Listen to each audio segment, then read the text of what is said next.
जय श्री राम। फिर से 8वां प्रसंग, सजा देना सरल, माफ करना मुश्किल। अभी कुछ लोग मैंने देखा कि ऑनलाइन हैं, उन सभी को मेरा प्रणाम। ये कहानी जो मैं आपको बताने जा रहा हूँ, ये प्रसंग, ये बड़ा छोटा सा प्रसंग है। बहुत समय पहले की बात है दोस्तों। हारून अल रशीद नाम का एक बड़ा प्रसिद्ध बादशाह था। उसका जो बेटा था वो भी अपने पापा की तरह, अपने बाप की तरह अच्छा था, नेक दिल था, भला इंसान था।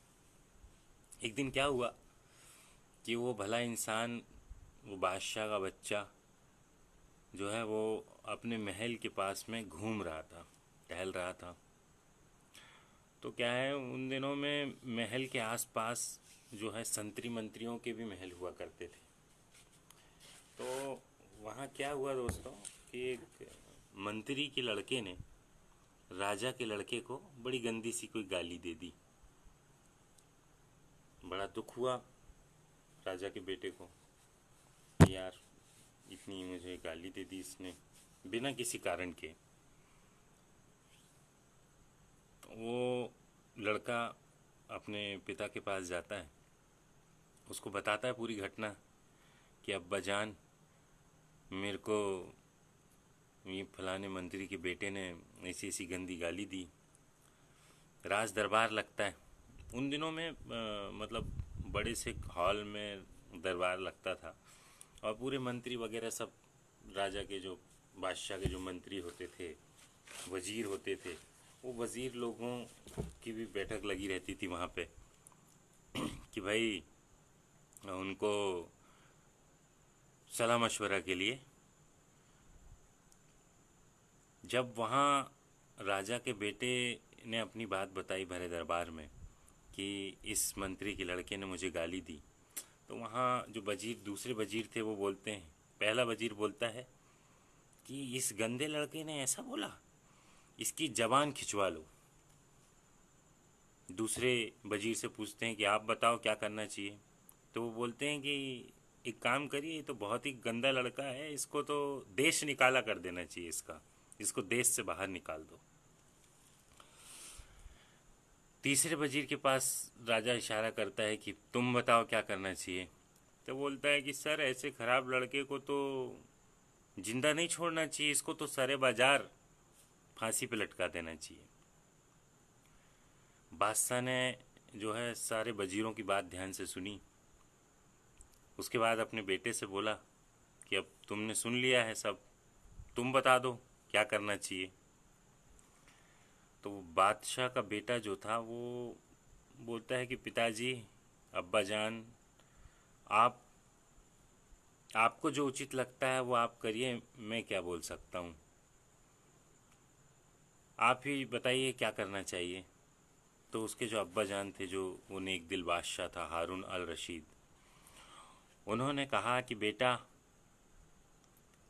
दुनिया में सबसे मुश्किल काम जो है वो है कसूरवार को माफ़ करना। जिसकी गलती है उसको माफ़ कर देना बड़ा मुश्किल काम है बेटा।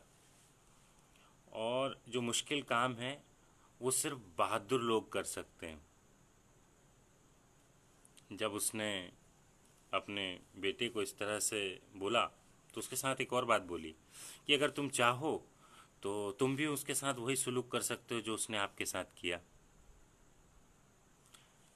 लड़का जो था, उसका चेहरा चमक उठा, क्योंकि वो नेक दिल इंसान था। उसने बोला कि बहादुर बाप के बेटे के लिए ये कोई शान की बात नहीं है कि मैं ये बुज़दिली वाला काम करूं, मैं उसे माफ़ करता हूं। बादशाह का चेहरा भी चमक गया।